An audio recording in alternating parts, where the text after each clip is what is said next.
celebration of life, celebration of Matt Burton's life, Matthew Todd Burton. And to some of you that don't know me, I am his older brother, Steve. Not by much am I older, but I am his older brother. And I am so honored to be here today to just say some fun words about him. As you all know, Matt was fun. Everything he did with humor and with grace. And everyone that knew him knew about the mischievous grin that he always had on his face. And that mischievous grin is one that we're going to be talking about over the next hour. And you're going to be asked if you want to share a story that is about something that Matt did with you or that Matt did that you just want to share with others. You're going to be welcome to do that. I'm going to share some stories, and we're going to share some scripture and prayer, and then we're going to go outside and we're going to give you the opportunity to write messages to Matt, about Matt, onto lanterns, and we're going to release those lanterns out into the park. So it's going to be a fun hour that we're going to spend here together, reminiscing about that beautiful spirit that we know as Matt Burton. So with that, I'm going to ask our cousin Jeremy to come up here and start us out with a little bit of scripture. Jeremy?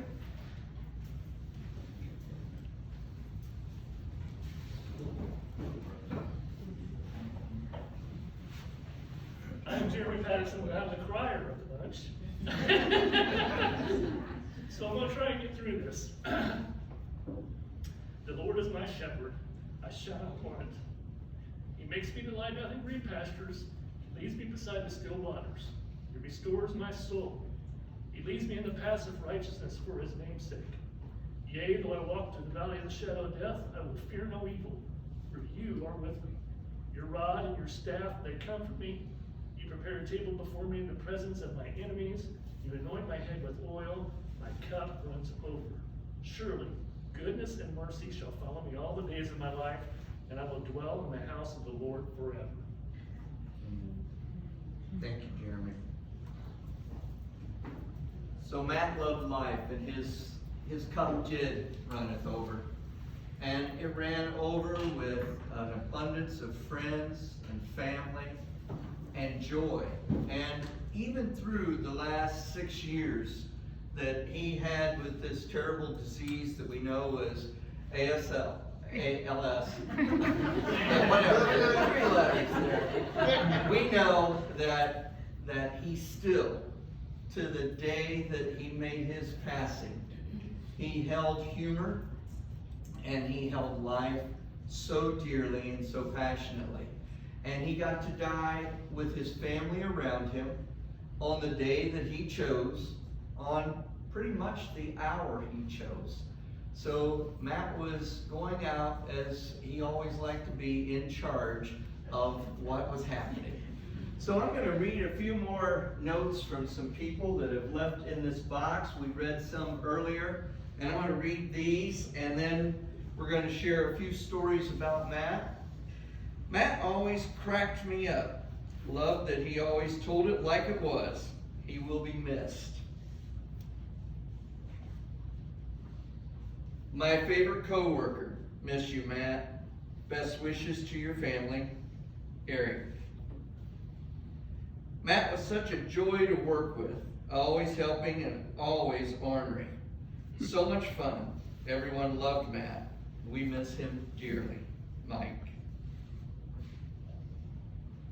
So many memories that in life picking.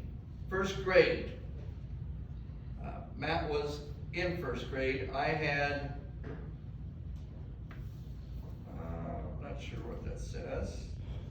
Oh, Linda brought me a nightgown and, oh, this is from Chris Sayre. So, Chris.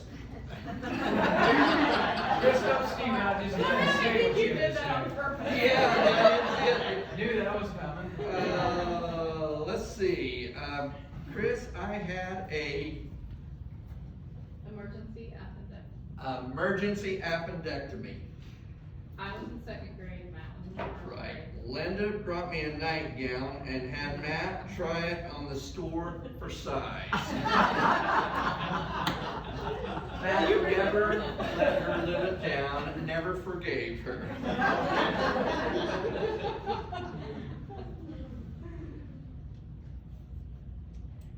Best friend and like a brother, we'll see him later, Mary and Bruce. All right.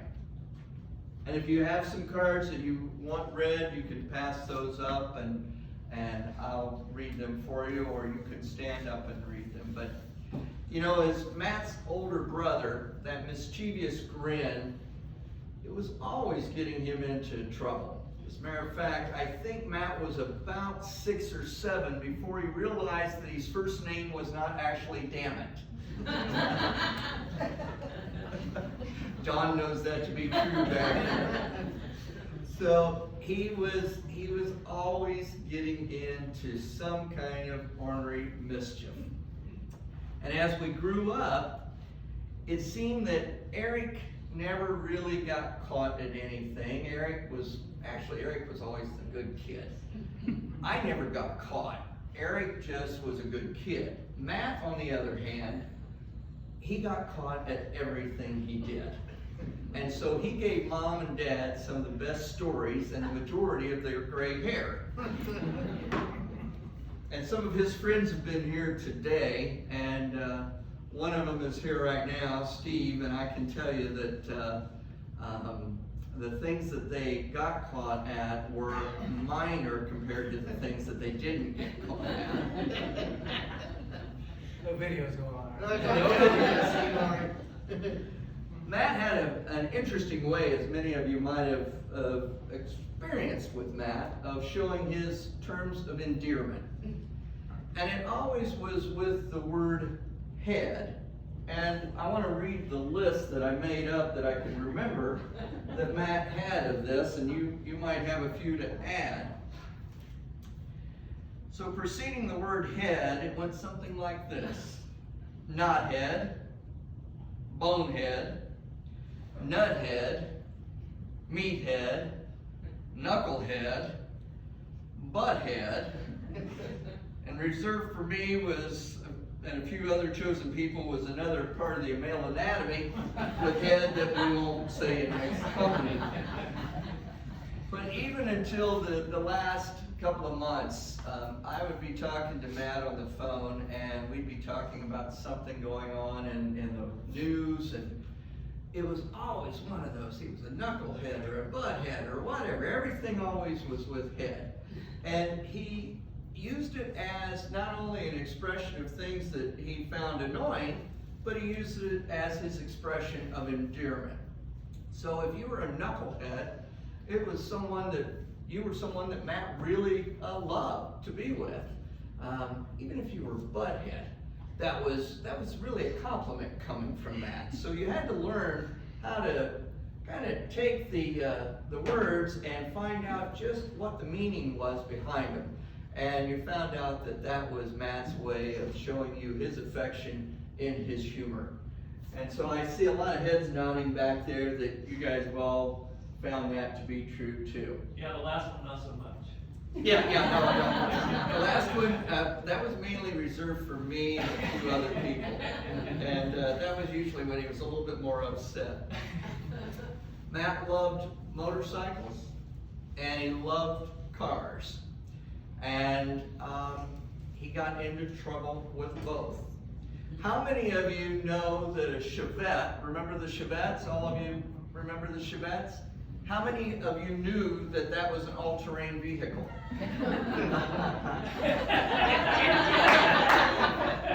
I knew he knew. More than once, Matt found the Chevette out in a field because Matt actually missed the turn or missed the intersection because of the amount of speed that a Chevette was not designed to go at. And how many times did we actually pull him out? Once or twice. But we did have to go pull him out at least a couple of times. And thankfully, Grandpa Burton was a mechanic, Dad was a mechanic, and they could fix about anything that Matt did to a car. I'll tell you a fun story about Matt and motorcycles. He decided that the rules around having a driver's license were somewhat ambiguous. And so Mom and Dad got a call to go pick up Matt at the Matthews jail. Yes, Matthews once had a jail. And so it was a Sunday morning at about, I don't know, 6 a.m. and Dad woke me up and said, get up and get dressed. And I could tell by his demeanor he was not in a good mood. And so he walked into the bathroom and I started getting dressed. Mom walked in and she said, what are you doing? And I said, Dad told me to get dressed, we're going to jail. And I said, she said, you're not going to jail, we're going to jail. I said, well, why is anyone going to jail? She says, well, Matt got arrested last night for riding his motorcycle without a license. And so we're going to go get him. And before I could even say anything, Mom said, stop, I don't want to hear it from you. And so they went and they got him. And I'm going to tell this story on you, Dad.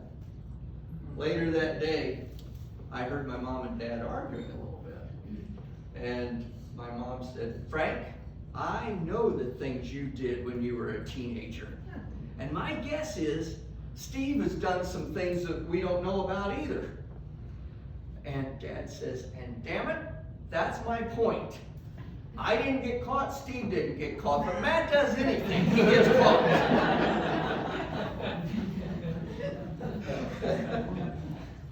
And he truly did. Just about anything Matt did, he was just, that ornery, mischievous nature just got him caught at everything. Never did anything serious, other than the egging the houses that we heard about earlier. I don't know that Mom and Dad knew about that until that was read just a little bit earlier, but evidently there was some egging of houses that went on. And then Matt also found in his heart a true passion for people. And he really had a passion for people with disabilities. Our grandmother had her leg amputated and was in a wheelchair. And so Matt truly understood as a young person what that meant for someone that was in a wheelchair. And one day at the mall, and I believe Steve might have been with him on this occasion, but they were in the mall parking lot and a guy pulled up in a sports car, a very small sports car, pulled up and parked in the handicapped parking. Matt, the story goes, said, excuse me, but that's handicapped parking. The guy had a few choice words for Matt, and as he was walking into the mall, I'm pretty sure that Matt's words with head had that male anatomy thing going on again. And Matt and his buddies, football players and athletes, picked up that sports car, high-centered it on the parking blocks, and then went in and reported to the police person in the mall that the car was elevated on 2 parking spaces and in handicap. So you can imagine that gentleman when he came out to find his car being lifted by a wrecker and the tickets that were on there. So Matt, you know, he had that passion for people and for, he really did not tolerate fools lightly or injustice lightly. And if he saw somebody being mistreated in any way, he would be at the forefront of going forward and saying something and doing something. He truly had a passion that was huge for people. Now, if he was here, he'd tell you that he wasn't a people person. And I think that is so true of Matt, to not realize the joy that he brought to everybody's life. And the fact that people in every one of these readings of the cards have talked about his sense of humor and the joy that he brought to their lives. And knowing that he brought joy to each of the family and to the friends, I'd like to now open this up to anybody that would like to share a little bit about the joy that Matt brought into their life. So you can stand right where you are, you don't have to come forward, but if there's something you'd like to share about Matt, we'll give you this opportunity to do so. I'll take it, Steve, since you fronted me out for everything. Everybody here knows Matt, so there's so many things I can't really talk about. My hands are here, and it's not very good. There's some cameras going on, so there may be some statute of limitations on things. What I can tell you about with Matt, I was very fortunate in having him as a friend from middle school all the way through high school. He was a go-to friend. He's always been that guy. And he was kind enough to invite me and kind of into the family of the Burtons. I know the first time we ever went to the YMCA, Steve was driving, and you talk about Chevette issues, Steve and Frank, Matt gets it from them equally, and there's shared responsibility. We're driving in the, it's early morning, we're going to the Y, and I never will forget. Country roads, we're driving, and all I hear, they're coming up to a stop sign, and they're not slowing down, and I'm sitting going, Matt? Because we're in the back seat, and all I hear is Frank go, clear right, clear left, they just right on through it. I looked at Matt, I'm like, what the hell are they doing? They don't stop for stop signs out here, they're just waiting. I'm like, this is going to be an adventure. So, you bring back so many things that we're so fortunate at your guys' house. The candy drawer, Matt would always go in there and get the candy drawer out. I'm like, hey, you gonna ask your mom and daddy? No, I'll tell them later. That was always his answer. So when you say reckless with Matt, it was always do first, think later. Different than Steve, because one of Matt's things is if we were doing something that maybe would have put us in a predicament, I'm like, hey, what are we gonna do? Because I was always that. Think of the consequence. What are we going to do? How are we going to get out of this if we go somewhere we shouldn't really be? And it was like, well, I'll call Steve. He'll help us out. So Steve was a go-to because Steve was smarter than most people through high school, and he still is. And he was always that backbone for Matt as far as that go-to person for getting him out of any kind of issues or tight scenarios, so to speak. So. Always know that you were his first call if things go south. And the damn it phrase, that was really, damn it, Matt. That was really a very common thing, and Matt was just so quick to just pick up and go. If we go do something, I'm like, hey, aren't you gonna let Frank and Linda know?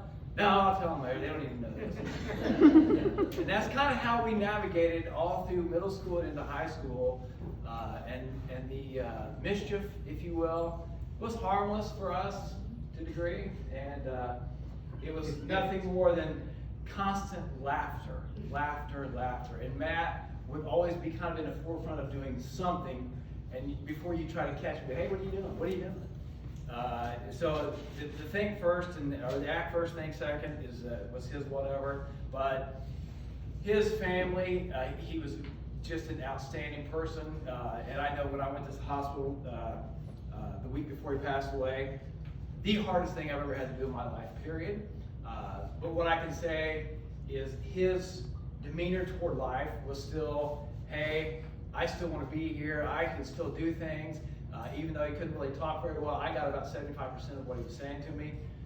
And what I can impress upon everybody here is he asked about everybody in my family to a T. He told me everything about every member of his family, what they were doing, mom and dad, Nicole, Trevor, Todd, everybody in the family he talked about, because he actually cared about everybody, and that's Matt to a T. Everybody here knows that, so I can impress upon you because I walked out of there just as tearful as you possibly can imagine, because he was basically telling me where he was going to go with his life, and where he was going to see God, and he was ready to do that. Even though he wasn't really ready, he was just tired of dealing with the ALS, and it was very taxing on him. But The man in his character and his nature, he never complained. He just said it sucked, but we all know that. And for him, I hated every second for him. Even though after high school, we kind of went different paths. I ended up in the hellhole in Indianapolis. But Matt, his work character, there's very few people that I can mention that rival my brother in his work ethic and the ability and willingness to do things for people. Matt and Steve Burton are very similar in that. They rival my brother very, very close to that. Because his willingness to do, he was driving 2 hours to and from work to make sure he had a job, make sure that he was doing things for his family. Go the extra mile for anybody. And I think everybody here knows that. So Matt was a stellar person. Loved him to death, and it's just like walking in here when I see Steve and Frank and Linda. I'm fortunate to be a part of their family and with my family with them as we were growing up. But I cannot see them for 2 or 3 years. I can see Steve and pick up just like that. It's that kind of person, it's that kind of friend that you can see and you never miss a beat. Never miss a beat. And I would not see Matt for several years, and I can pick up and right from the go. And when I talk to him on the phone, Matthew, Todd Burton, my brother, how you doing?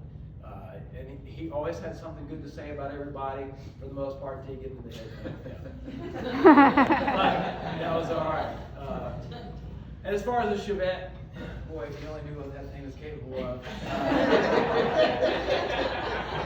Wow, there were so many times that we were sideways on the road that, again, Matt was taught how to kind of do donuts by me, and it was Upland and devil's backbone. See how far you can fly from one top to the next. on ice. And My version shocked. Yeah. I don't think we tore it up too badly, really, but that car was a fabulous car. And Matt, he actually had some good driving skills, so he did a really good job with that. So that kind of carried on and parlayed with his ability to fix things. And Matt, he was kind of a go-to guy with that kind of stuff. So I don't think I can tell everybody here anything that they don't know about the kind of guy that he was. Matt was a true man of character. He was a family man, and he did the right thing for people and towards people. So I was fortunate I hate the fact that he had to leave this world early. He didn't like it. I didn't like it. Nobody likes it, but this disease hit him pretty hard, and it's not fair for a man that is so willing to help everybody and do so much that he was always there for people in that aspect. Boy, you got my head back to so many things that I can't really talk about. Fishing and stuff like that with Matt. We always go fishing in the ponds, and I don't know how we ended up skinny on I-69, but it was fun to begin with until things started biting at my nipples. And then I'm like, Matt, what the hell are we doing? And he's like, what's the matter? I'm like, I'm getting bit by these fish. And why is it just 3 guys out here skinny? So we quickly got out after. I did not get called on that. Yeah. So, but that's the kind of thing, and Matt's attitude is, well, hell, let's just do it, whatever. So that's the free spirit that he was, and everybody here knows that. I really can't go into a whole lot more about the things that we did because it just doesn't look good, but it was fun. And Matt was all about having fun, and his do first and think second. You didn't pass that along to him at all. That's probably why you didn't get caught with everything. So, with that, it was a joy, and Matt is a blessing for everybody that had the ability to know him, and I'm truly blessed to be a part of his life, and the Burton family, and Andrew and you guys. Truly a man that cared about you to the very last words that you probably already know. He was worried about your welfare and making sure you guys are all right. So, till he couldn't provide anymore, he still was trying to make sure somebody was there to help his dad. So, the love was dear and sincere, and it will never go away, and Matt's memories will never go away.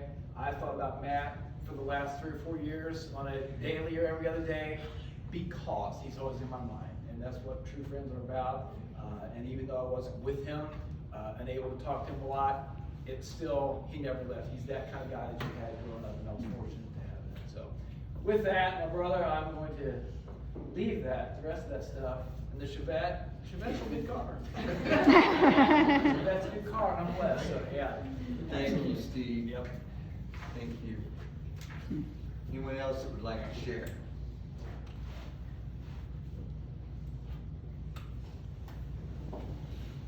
I'm a cousin, and I gotta tell you, I'm not close to Matt as an adult, but I remembered him when he was a little tiny nose picker, you know? And, one of the things that Steve's talked about, and my dad loved his grin, and I won't say what, something eating grin, that's what he called it.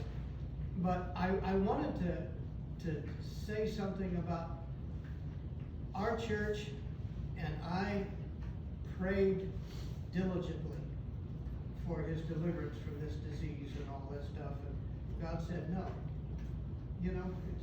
It just didn't happen. But I want to tell you a real quick story, and that grin, I have to tell this story because of them talking about this grin.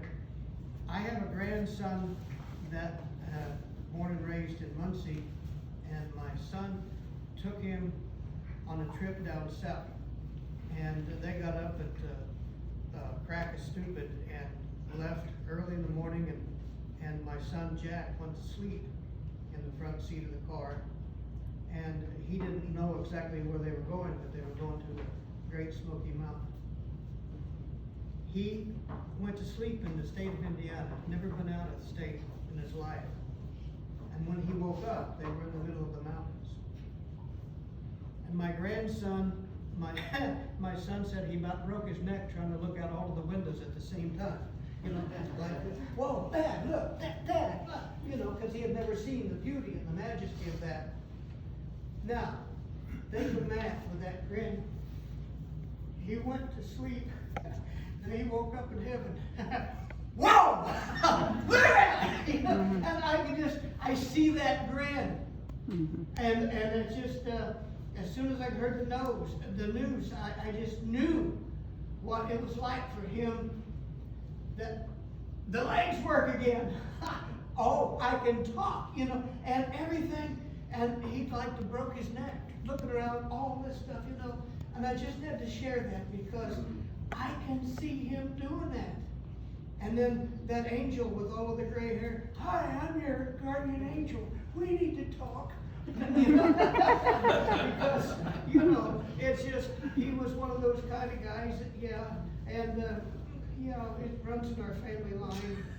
That's why what it is, man. But it's just, I could see him smiling from year to year. And I just wanted to share that with you. It's one of those mental visions that I'll take with me for the rest of my life. Thank you, Mike.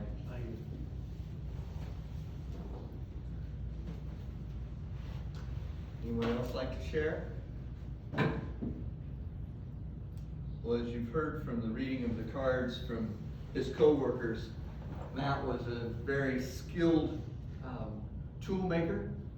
He loved to make things, he loved to fix things, and he had a passion that when I would talk to him on the phone, we would often talk, especially these last few years, about shows that he had watched. And he wanted always to know how things worked. It was very important to Matt to know how things worked.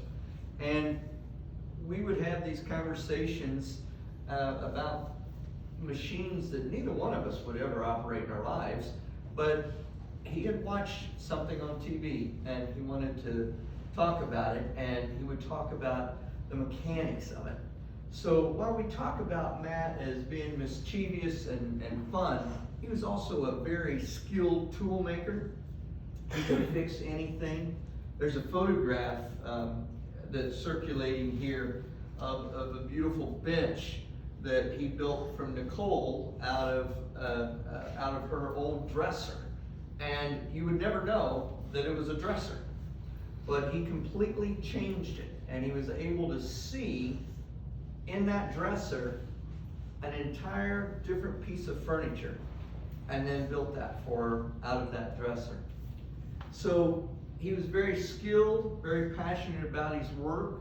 I remember one time talking to him about what he was doing, and I believe it was at the Chrysler factory, about working on the tools that would be used to make the turn signals. And I never knew that you could get the lenses over the turn signals. I never knew I could get so much information about the lens of a turn signal. But Matt was talking about all the intricate things that go into making sure that the light, when its turn signal's working, is giving the right amount of brightness back and reflecting off the plastic in certain ways. And he was very passionate about it. So while we are here and loving his memory and joking about all the things that Matt was so silly about doing sometimes, he was also a very skilled person in everything that he did. Now, when I say that he was very skilled in everything he did, Andrea could also tell you that Matt was a little forgetful on things. And I'm going to share one story about when our grandparents were having their 60th wedding anniversary. And I had worked for 6 months getting stories from people about their 6 decades together. And at that time, Forrest Gump had just been released, and Forrest Gump, talked a little bit like this. And so I became Forrest Gump, and I was seated on a bench next to Grandma's best friend with a box of chocolates, and going through this entire skit. Matt's responsibility was to take the video camera and videotape the entire thing so Grandpa and Grandma could watch it later. So we get through the whole thing. It was about an hour-long program, and Matt came up to me, and I remember him putting his arm around my shoulder, and he said, we had a little technical glitch on the filming. And I said, what kind of technical glitch, Matt? Well, I forgot to put film in the camera. And so that was just Matt, and it was no big deal. He forgot to put film in the camera. But, and I couldn't get mad at him because he was just there laughing about it, and I had no choice but to laugh about it. Thankfully, we had a cousin, and if you're in our family, there are plenty of cousins. We had a cousin that had taped it, and I guess just a few years ago, they gave Mom a copy of the tape, and we were able to watch it again. But absent-minded, once in a while, Matt was a little absent-minded. He was also extremely proud of his family, of Nicole, of Tyler, of Trevor. He was the kind of dad that went to every sporting event that they were in. He was always cheering, and sometimes we were a little worried he might be evicted from a game, but he, again, had a passion. And the word "head" came out again in this. But Matt loved his children and loved to talk about their accomplishments. And Mason, Cameron, and you, sweetie, you were his, well, you had him wrapped around your little finger. Hold your finger up so everybody can see it. He was wrapped around that finger. I tell you, he would tell me stories about his grandkids all the time. He was always talking about what you did in sports. He was talking about what you did when you came over to visit him. He was just always talking about something that Sophie did on his wheelchair. He was just so proud of what you were doing in your young lives, and he loved you so much. So I wanted you to know that. And one of the last things he said was asking where the kids were. Yeah. And that they were okay. He loved you dearly. And Brian loved you dearly like a son. And Rachel loved you like a daughter. And was very proud of what both of you are doing in life and your families and everything that you were doing these last 6 years. He was living vicariously through you.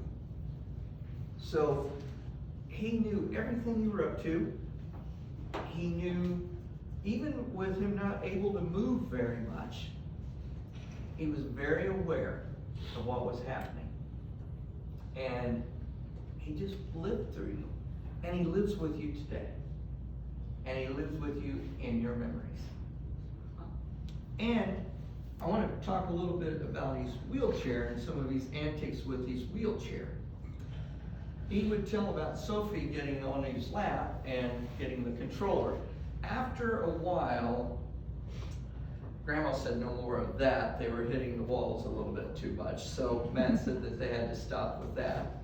And then Matt one time decided he would go out onto the front deck of their house with his new wheelchair, not realizing kind of the RPMs. It wasn't quite the Chevette that he was used to. And apparently a neighbor saw him on the porch kind of waving around, and he came over and got Matt back into his chair.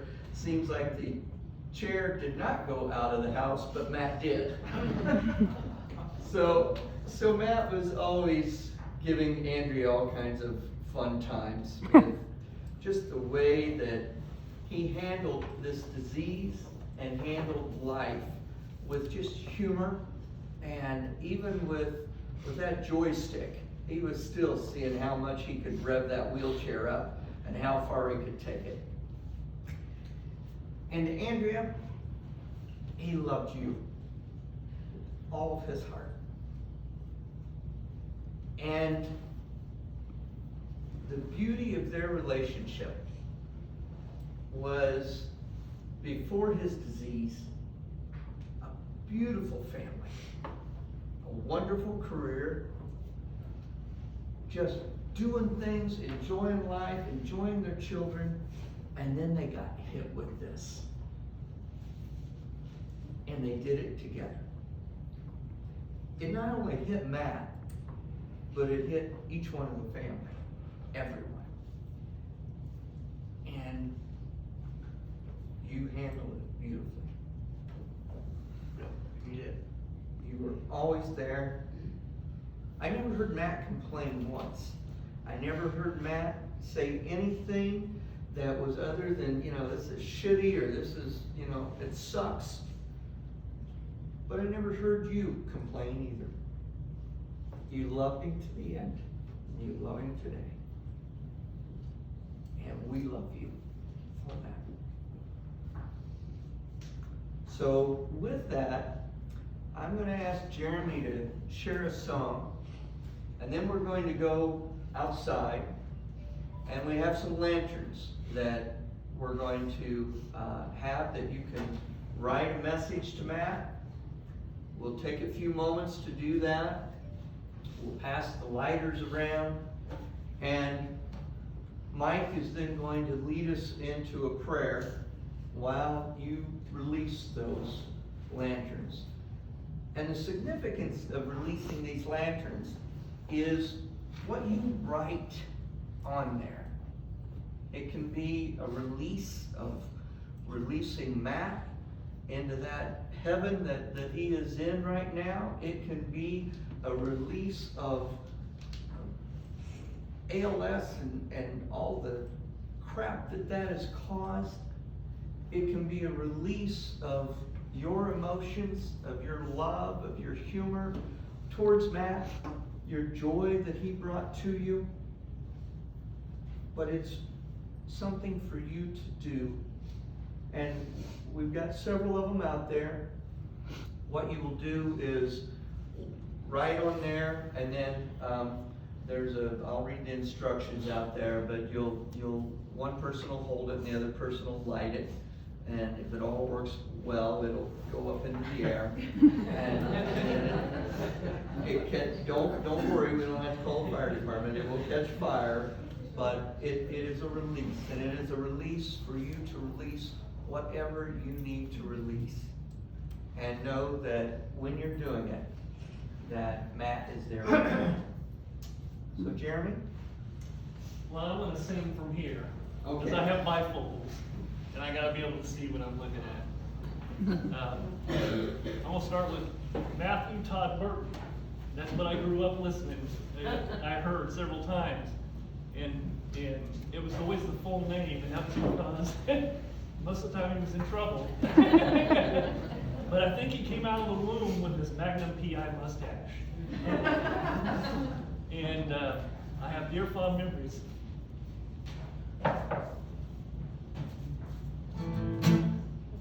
I'm gonna try and sing. And I really stink at singing and crying at the same time. So what I'm gonna do is I'm gonna start singing. If you know the words, please sing along. I know Mike knows the words. Let her rip, Tater Chip. So.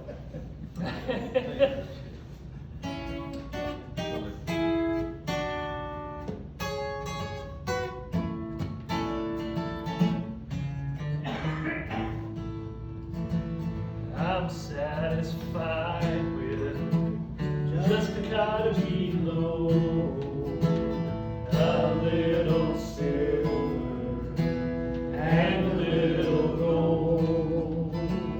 But in that city where the ransom will shine, I want a gold one, that silver line.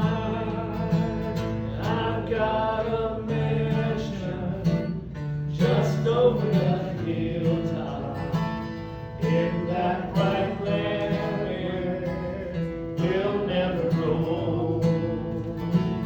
And someday under we will never know wander, but walk on the streets that are pure as gold.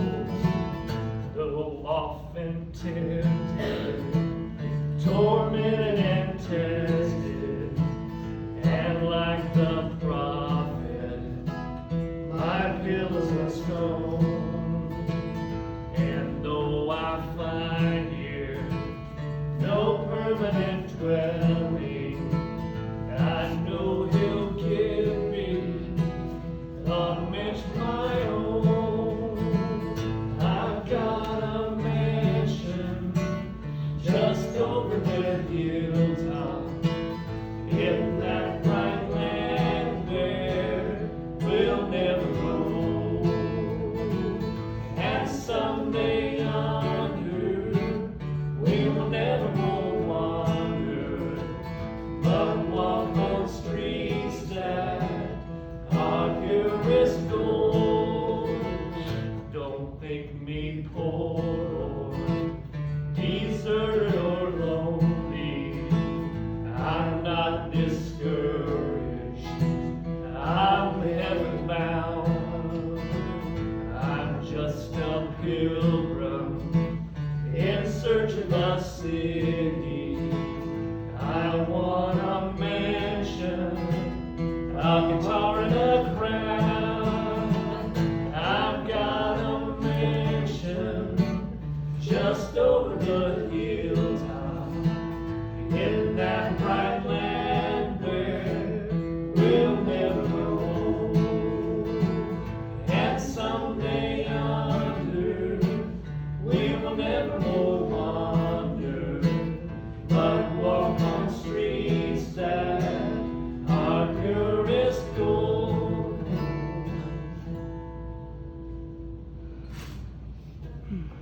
Thank you, Jeremy. That's beautiful. That was one of the songs that.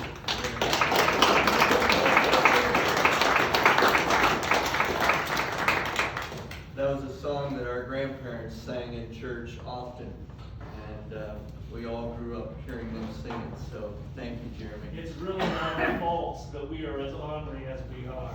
That is true. If you ever knew Clifford Merrill.